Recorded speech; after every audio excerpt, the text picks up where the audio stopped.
Before watching the unit preview, it might help to look over the scope and sequence as well as look over the unit plan itself. Having a paper copy of the unit plan in front of you while watching the video might make it easier to understand. Hi guys, I'm Erica Cyril, your 8th grade CTL this year, and this is where the magic happens. No magic happens here. Like, none.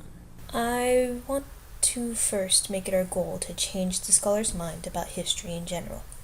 Yes, the years are important, places, people, etc. But first and foremost, history, just like science, math, and English, is a study of patterns. In math, it's numbers. In science, it's our natural world. And in English, it's language. But in history, it's the study of the pattern of people. Not all our scholars will be scientists or mathematicians or writers, but all of them will have to deal with people. As complex and as messy as people can be, if they utilize this course the way it was meant to be, if they study the creation of American society and start seeing patterns in human behavior and societies, it'll be easy for them to untangle why people are doing what they are doing today, and more importantly, easier to see what they will do in the future. Or at least that's how I plan to introduce this course. I also want to emphasize the use of themes. In my class, we have something called universal truths. Universal truths are patterns that people follow in the past, now, and the future on this earth, and if there was life elsewhere, they'd operate on these principles as well. If scholars don't remember anything else, I stress that they need to remember these universal truths, these patterns. There are 8 of them. I will reveal 1 or 2 every unit. In this unit, I reveal universal truth number 1 and universal truth number 2. Exactly how and why, I'll explain later. I would like to draw your attention to the statement of inquiry. Adaptation is necessary for survival. In this unit, we start off at the very beginning of the Americas. You want to discover very early that because of the diversity of geography and resources here in America, there is a diverse amount of possibilities. And because colonists are of the old world and they're coming to a new world with a new set of resources, they have to change. Thus, adaptation is necessary for survival. This is the key idea that you want to root all your lessons in. The next part of the unit planner is the inquiry questions. Now, there are quite a few questions, but I do want to draw your attention to the debatable ones. These are the questions that you want to ask them at the end of each lesson. You want to anchor your lessons in these questions. These are the questions that, if your kids engage, will help them anchor the content into a theme that they will be able to remember in May, which is the goal. The next part is the essential understandings as well as interdisciplinary connections. Now, unfortunately, I would love to go over all the understandings with you, but there are quite a few in our content, so I'm going to let you do that on your own. But I do want to point out that I do have ELA connections. I work very closely with my ELA teacher here on my campus. We use the same reading and writing strategies. One of those strategies that I will talk about and use repetitiously is OPCVL. I'll talk more about that later in the video. But I also make a explicit connection to science. Because the statement of inquiry is adaptation is necessary for survival, adaptation is a science concept which they will learn in Unit 6 in their science classrooms. And so hopefully I lay a really good foundation for adaptation and its need to survive. Stage 2 is about assessments. Now, if you go to Blackboard, under plans and previews, underneath the unit plan, there are also 2 different types of assessments, a test and a performance test. Now, if you click on the test, you'll see that there is way less multiple choice in it, more open-ended questions, which will be a pain to grade. I realize multiple choice doesn't prove to me what they know. At most, it proves to me that they can pick the right answer out of a series of not so great answers. I expect them to know the material, so I'm going to ask them questions that assess that. Again, it's the beginning of the year. I'm feeling idealistic. The format of these tests might change given the strain and anger that might ensue while grading this particular test, so disclaimer. Also in Blackboard, if you click on the performance task, you'll see something like this. I'm not going to go through the whole thing, but the overall goal is to get the children to write letters that explain characteristics of an assigned region and describe the social, political, and religious groups found in that particular region. in comparison to the other regions. A major takeaway of this activity is that scholars will be able to describe the similarities and differences between their region and the other regions, the people in their region versus people in the other regions. Now, a particular side note, they will be expected to use primary sources and secondary sources that are given to them throughout class to help them build their letter. In their notes, in particular places, there will be this character. It says pay attention. Basically, this tells the students that they could use this particular part of the guided notes for their performance task. Now, attached are also rubrics to help you grade and help the kids know what exactly you're looking for in this particular project. So next is stage 3 of the unit, the meat of the unit plan, which are the lessons. But before we go into detail, I do want to point out that underneath learning experiences and teaching strategies are indicators to let you know which lessons are AMLs, or annotated model lessons. Now, if you go to Blackboard and click on the annotated model lessons, you are given investigation lessons or 5-step lessons. These are lessons that are set up differently.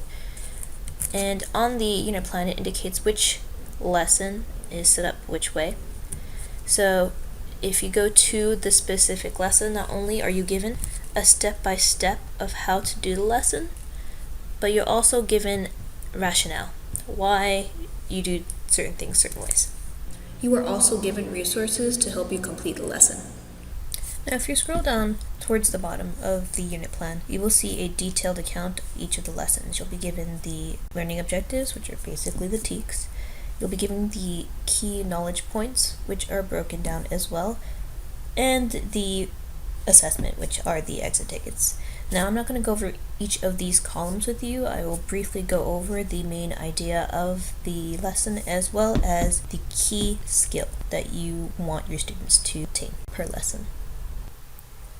We make a half-hearted shout-out to the very beginning of American history, aka the natives. Even though we can't do the natives justice, this lesson is set up in a way to not only help scholars discover how diverse the native communities were, but pushes them to figure out why. In this investigation lesson, they are given profiles of various native groups, their societal setup, how they got food, their beliefs, as well as a map with descriptions of the area of American tribes and where they were found, and then they are asked to make inferences. Hopefully, through this lesson, they start making connections between geography and lifestyle. This lesson is set up to get scholars to become critical historians. They are given 3 accounts of the person most of the West credits with the discovery of America, Columbus. Scholars are asked to determine the validity of each account in comparison to each other. Hopefully, they start to understand that nothing can be trusted, or at least not 100%.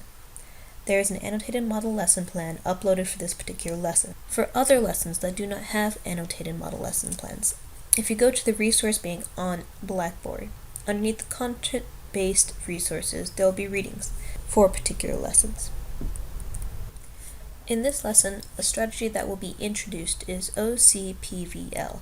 This is a strategy that analyzes primary and secondary sources in regards to validity. It is also a strategy that we will be using in ELA, and your scholars, if they are on the DP track or will be on the DP track in high school, this is a strategy that they are forced to use in DP. So introducing it now and having them practice it for a whole year gives your scholars a leg up for the years ahead. In Lesson 3, they are discovering European exploration. Through this investigation lesson, they are supposed to discover that the Europeans came looking for generally the same things, gold, God, and glory, but stayed for all different reasons. Here is also where I am revealing universal truth number 1. All people do things because of economic, social, and political reasons. Push them by asking why the different European colonies ended up with different resources. I'd also hint at universal truth number 2, which will be revealed towards the end of Lesson 6. There is an annotated model lesson uploaded for this particular lesson. In this lesson, we will also be using OPCVL, and this is to build on skills, as well as get them to discover, through the analysis of these resources, that because Europeans landed in different parts of America, they ended up with different resources, which forced them to evolve differently. I'm going to be talking about lessons 4, 5, and 6 together, because they are basically set up the exact same way. These lessons are investigative and focus on the economic, social, and political characteristics of the English colonies, as well as the origin stories for each of the colonies. Make sure to point out that we are narrowing our scope from talking about large group of societies, such as natives and European countries, to focusing on a specific European country, Britain. And for those scholars that yell out, "Why not Spain, miss?" explain that a significant part of our collective American heritage can be traced back to Britain. A lot of our laws, political heritage, our national language, certain societal principles, and the fact that their colonies end up taking over all the rest. Back to the 3 lessons. In Lesson 4, they will be given a profile of an Englishman. In this case, it's a pilgrim, but they don't know that. They'll be told the economic, social, and political situation of this said Englishman, the pilgrim, as well as the environment that the pilgrims lived in. They'll be asked to write down these specifics in the first column in the chart shown. They then will be told that this Englishman had moved to the New World. And they will also be given a different set of information. And based on this new information, figure out whether or not this Englishman had to adapt. Now, they'll be given geographic information and information about the people he moved with. So based on this information, they have to inference how the colonists adapted. This will build inferencing skills as well as teach them to use content that they should know to make conclusions. And by doing this, hopefully, the content will be better embedded into their minds. Now, by the end, you will reveal the answers, let them know the actual geographic, economic, social, and political situation of the people in the New England colonies. And then in the last column, have them explain whether or not they were right. If they were right, they should be given details. If they were wrong, explain how their inferences were wrong. You'll do the same for Lesson 5 and Lesson 6, except the information will be geared towards the origin stories and the people of that specific region. Lesson number 7 was originally supposed to happen before 4, 5, and 6. But I switched it so that the scholars could already have a conceptual understanding of the regional differences before diving into the specific first settlements developed in the colonies. That way, they can better compare and contrast the similarities and differences between Jamestown and Plymouth based on what they learned last class, thereby hopefully making more poignant and profound connections between geography and the way these people lived. Also use this chance, and any chance really, to draw a correlation to universal truth number 1 in order to better cement it into the scholars' minds.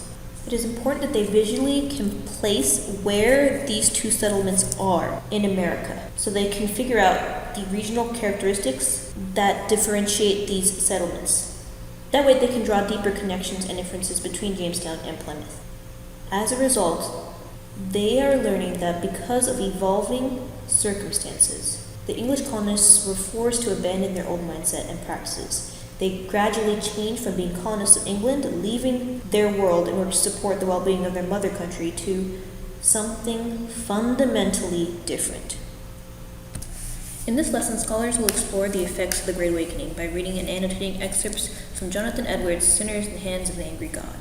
Through this passage, as well as excerpts from others, scholars should get a sense that these religious colonists started to think about their insignificant place in the world relative to the all-powerful God. And if He, God, is the only one that can save them, why listen to a king? Through annotating and questioning, scholars should be able to discover and understand the role the Great Awakening had to the development of such ideals such as liberty and equality, ideals that will eventually lead to a revolution. In Lesson 9, scholars will map the triangular trade route on a blank map by following directions. They will then be asked to use this map to answer a series of questions about the trade route. They will also be introduced to the idea of mercantilism and free enterprise, and asked to compare and contrast the economic systems. It is important that they visually can place where America is on a global context, both geographically and economically. That way they can draw better inferences and continually rediscover the regional patterns that eventually affect the course of American history.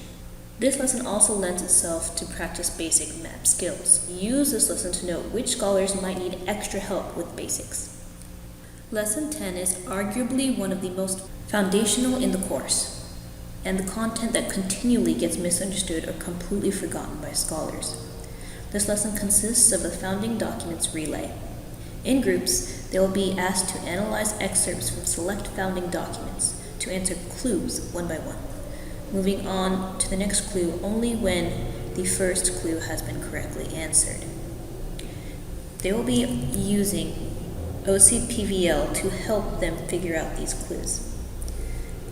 They will then be asked to create a chart of early colonial governments and will explain how these forms of governments led to the eventual independence movement for the colonists. These are pretty abstract concepts, so to help scholars grasp the connection to later content, I will equate the formation of American government to a growing tree.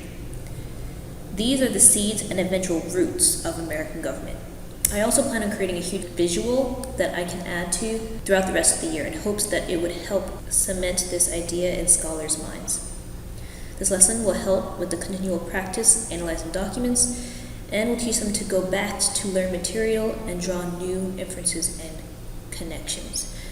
Do not forget to go back to the SOI and connect this formation of new governments to the need to adapt in order to survive. Feel free to contact me if you have any questions. Have fun this year and good luck teaching Unit 1.